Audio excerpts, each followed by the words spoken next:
Halo, assalamualaikum. Kembali bertemu dengan aku gitu.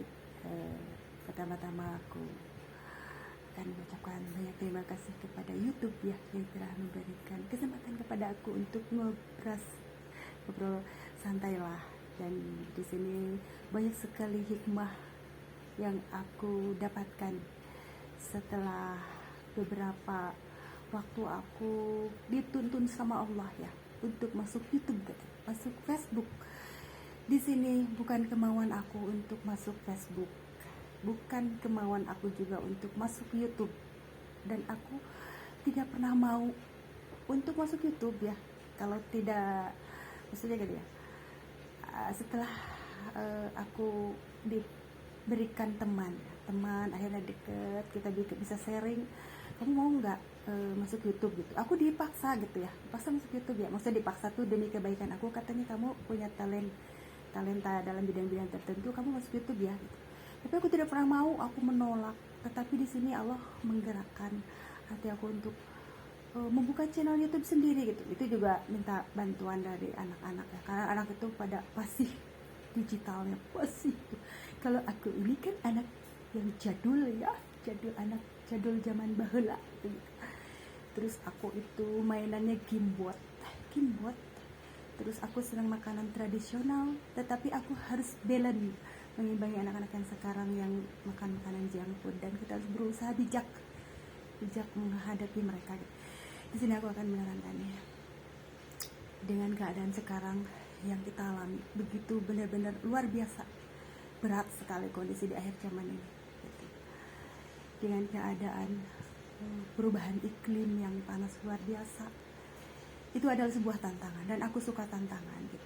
Ya, teman-teman, siapa yang suka tantangan, ayo mari bergabung dengan aku, sharing bahwa hidup ini kalau bukan ada tantangan dan ujian hidup, bukanlah kehidupan gitulah gitu. Terus seperti dalam moto apa gimana lah, pokoknya gini, apakah tujuan hidup kita hidup untuk makan atau makan untuk hidup? Jawabannya apa? Bukannya jawaban yang tepat itu makan untuk hidup, bukan hidup untuk makan. Jadi sesuatu itu harus mengandung makna dan arti gitu. Jadi kehidupan ini akan berarti gitu. Kalau tujuan kita hanya untuk makan, tujuan kita untuk jalan-jalan gitu, jadi harus mengandung nilai ya, nilai sesuatu lah. Jadi makanya sebelum umroh aku dituntun sama Allah agar gerak langkah kaki itu mengandung makna lah buat hati aku sendiri gitu. Tapi di sini Allah juga, kenapa tidak kamu berbagi rasa yang kamu rasakan gitu, seperti gini, aku memakai niqab, ternyata rasanya tuh enak, tapi di sini kan tidak boleh. Maksudnya awalnya itu hanya kenikmatan hati aku sendiri gitu, tidak untuk siar, tidak untuk yang lain. Ternyata adalah beberapa sahabat yang ikut juga bernikah gitu, dan aku juga sangat menghormati, toleran sama yang non muslim gitu, karena teman-teman aku juga non muslim banyak, dan rumah aku tuh tempat kumpulnya yang berbeda agama. Di sini ceria, rame, makanya kalau ada makanan itu maksudnya gini, makanan itu tidak pernah berhenti ya, banyak terus, dan banyak, semakin aku bagikan semakin banyak.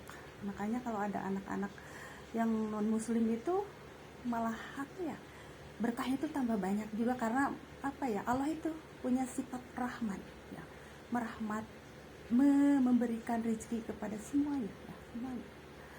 Jadi di situ, dan aku juga sering mendapat doa dari yang teman-teman yang berbeda agama ya. Di sini aku ngobrol-ngobrol ya. Aku suka dering-dering ya, dering-dering itu tandanya keberanian gitu. Di sini tuh jiwa berani di situ, dan aku sangat menghormati para kalau dibilang mah aparat pamong lah, kayak seperti gitu. Karena ayah aku juga mengajarkan tuh kebaikan, sayang sama semua aparat, dari mulai kalangan bawah sampai atas ya, seperti security, pasatpam, semuanya lah. Kalau ada makanan kita kasih gitu ya, kalaupun nggak ada bahasanya gitu. Jadi kasih sayang, intinya seperti itulah. Jadi jadi yang harus kita jaga itu tatanan kehidupan tuh apa ya, kasih sayang, saling bantu, saling membela dalam keadaan posisi seperti ini ya. Karena yang terberat dalam kehidupan ini adalah perang melawan ini kayak gini, keadaan apa ya, kehidupan ya, berjuang dengan kehidupan yang paling berat seperti gini, musim kemarau ya, kita harus bersama-sama, harus saling membahu menghadapi bahu membahu ya, karena di sini tantangan dari alam ya. Seperti begini, aku kemarin sudah ini, aku tuh sedih banget sampai nangis gitu ya, aku ingin bercocok tanam, tapi kenapa kalian intinya tidak mau apa ya, subur kembali seperti dulu gitu. Sepulang umroh kan tanah tuh gembur subur gitu. Ternyata di sini memberikan hikmah. Tanah itu seperti kalau berbicara ya, ini sebagai pelajaran buat kita semua gitu, bahwa kita itu tidak akan bisa hidup tanpa unsur tanah, tanpa unsur air, tanpa unsur udara semua. Jadi kita tuh harus berterima kasih dan bersyukur gitu di situ. Kenapa ada wabah corona? Berarti itu kan unsur udara ya. Berarti semua hal itu harus dibawa kebaikan dalam hidup, itu bersyukur. Aku yang sudah mengalami sakit kista ya, qadarullah Allah memberikan aku sakit kista sampai di angkat rahim ya, tidak bisa berjalan sama sekali gitu ya. Terus ketika sembuh, aku berusaha semaksimal mungkin untuk melakukan hal-hal yang berarti lah buat hidup. Karena buat apa setiap langkah yang aku gunakan itu harus mengandung arti gitu.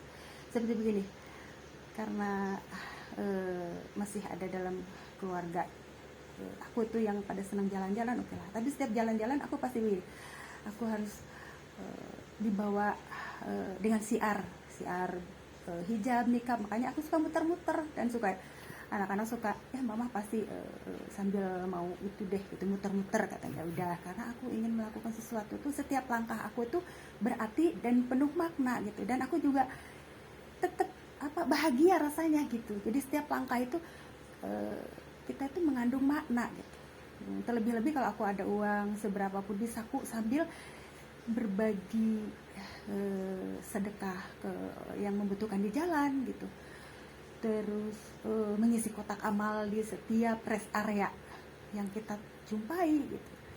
Kenapa aku mau pakai hijab yang semakin panjang? Karena kalau bepergian di rest area itu akan kesulitan mendapatkan mukena ya, apalagi kalau rest areanya ngantri kan, berjubel gitu. Betul nggak sih Momi? Kita akan ngantri, akhirnya telat sholat gitu. Jadi intinya kenapa aku semakin kesini semakin memperpanjang hijab aku, tetapi orang kesan ngelihat aku semakin panjang hijab tuh, kamu seperti ke Arab-Araban. Bahkan ada yang mengatakan kamu tuh harusnya tinggal di Arab deh gitu. Jadi itu suatu, aku mah cuma bisa untuk menerangkan ke mereka itu. Kalau yang belum mengerti sampai ke sana tidak akan bisa gitu. Tapi kalau yang mengerti, berarti di sini kalau dibilang mengerti satu frekuensi dengan kita, pasti akan memahami ke situ. Jadi cuman ya udah tersenyum aja gitu. Jadi di situ kalau aku memakai sesuatu itu mengandung makna, seperti memakai ini ya, yang doreng-doreng ini, karena aku mengagumi dan bangga kepada para itulah aparat negara yang di dalam negeri maupun yang di luar negeri tuh, yang apalagi waktu aku umroh ya, waktu di Masjidil Haram tuh luar biasa. Penerimaan mereka tuh luar biasa, dan aku ucapkan terima kasih. Dan semoga kalian sehat dan dilapangkan rezeki. Doa kebaikan deh buat mereka, karena waktu itu aku sempat nanya sama mereka di mana pintu masuk, sebelah mana ya pintu masuk buat ke dalam Masjidil Haram ya, karena aku sendirian. Coba aku 1 bulan sehabis operasi histerektomi, aku bernazar aku mau berangkat ke sana, padahal lutut kaki aku itu belum bisa melipat.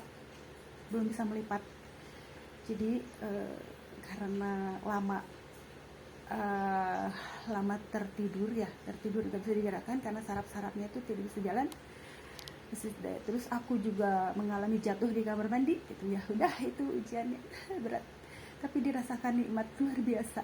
Dan di situ Allah itu ternyata mengajarkan rasa sabar gitu. Kita benar-benar luar biasa, harus ingat gitu, dalam kondisi apapun kita terus ingat, dalam susah, dalam senang, dalam sedih, apapun kondisi yang Allah berikan. Seperti begini, ketika musim hujan kita harus bersyukur, ketika musim kemarau kayak sekarang nih kita tuh harus bersyukur juga. Bagaimana lagi? Berarti kita tuh sebagai manusia kita harus berpikir dong gitu kan. Kita punya otak, pikiran, harus gimana ini gitu kan. Kita nggak mungkin diam saja kayak melihat tanah yang gersang, kita terus harus diapain ya, karena kalau dibiarin gersang kan ngebul gitu ya. Gitu di sini berbalik lagi ya, kita itu kenapa terjadi seperti ini, semuanya itu berbalik lagi ke kita, ada hubungan sebab akibat ya. Alam sampai seperti ini gitu ya. Dan kita harus menyadari, kalau mau baik semuanya itu kita harus menyadari, harus sadar diri gitu ya, dan menyadari kesalahan-kesalahan kita. Sampai aku bilang, maafkan aku ya tanah, kalau memang karena aku kerjaannya itu sepulang umroh itu dekat dengan tanah banget ya. Aku sampai gini loh, sampai aku udah kayak gimana sih, kayak teman deket. Kalau apa-apa sebentar aku pasti nanem gitu, karena kan banyak hujannya waktu itu ya. Jadi di situ terus aku selalu memohon hujan berkah. Hujan berkah itu bukan yang hujan yang musibah, bukan. Hujan berkah itu yang memberikan kesuburan ke tanah gitu, ke tumbuhan, ke hewan juga, maksudnya memberikan manfaat lah ya. Jadi kita itu ada apa ya, kalau kita mah ada ujungnya, maksudnya ujungnya itu kalau hujan tuh jangan sebentar aku meminta hujan ya Allah, jangan minta hujan. Hujanlah yang berkah, yang memberikan manfaat bagi kita, bagi tumbuhan, bagi hewan gitu. Jadi di situ, jadi aku sudah berusaha. Jadi di sini tanah itu sedang memberikan pengajaran kepada kita ya, jadi bahwa kalian itu kalau tanpa unsur tanah tidak bisa apa-apa, wahai manusia, gitulah. Kalau kita apa ya, kita dengar suaranya mereka. Jadi karena apa-apa tuh nanti yang mau bersaksi itu ya dari alam gitu ya. Semua amal kebaikan kita tuh alam yang menyaksikan, tanah. Terus ya intinya mah tanah ya. Dan karena kita juga kan mau kembali ke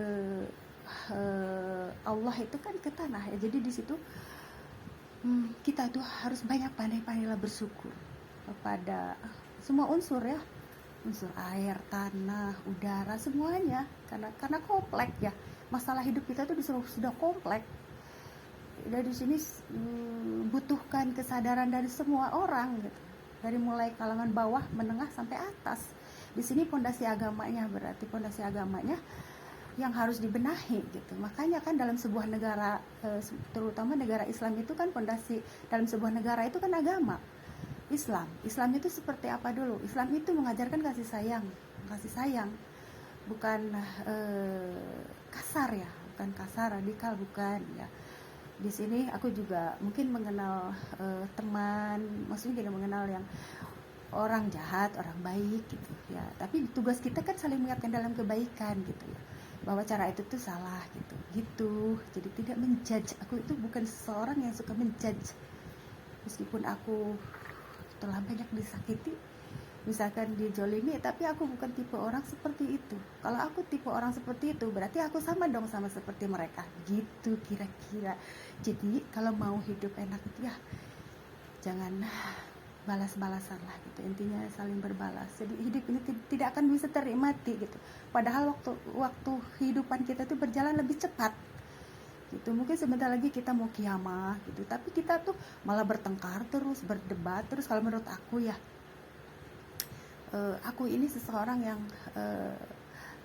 terbuka dalam memberikan ide, gagasan ya. Di situ mungkin ayah aku tuh ingin memasukkan aku ke secapa gitu, makanya Neng kamu masuk secapa ya, keluar dari Akper gitu. Tapi aku enggak, mau bantuin ayah aja, kita mau bantuin apa aku di yayasan gitu.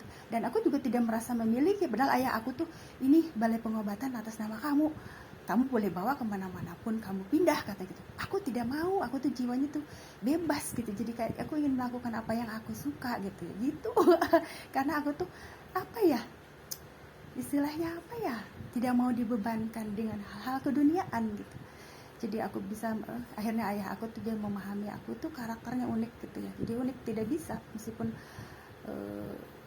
nggak tidak bisa gitu. Jadi ayah aku tahu apa aku tahu ya, aku tuh harus berbuat apa dan seperti apa gitu. Yang jadi apa ya, pada dasarnya hanya punya doa lah orang tua mah ya. Jadi intinya dalam keadaan kondisi seperti ini, apa aku tidak sedih ya, akhir zaman harus membesarkan anak-anak. Tentunya semua yang punya anak itu pasti akan sedih ya, ke depan itu seperti apa, kondisi seperti ini, sudah kekeringan, semuanya pasti akan merasa apa ya, lah sedih lah ya.